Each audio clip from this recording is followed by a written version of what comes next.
ลงแก้มน้ำได้แต่นี้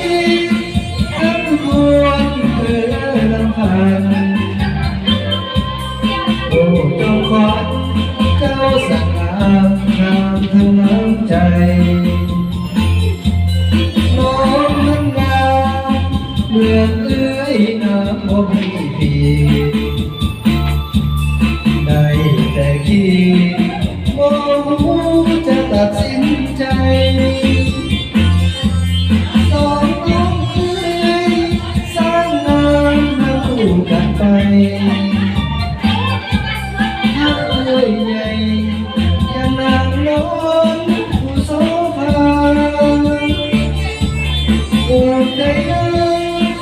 เมื่อหานั้นมีปัญหางามนั้นนะ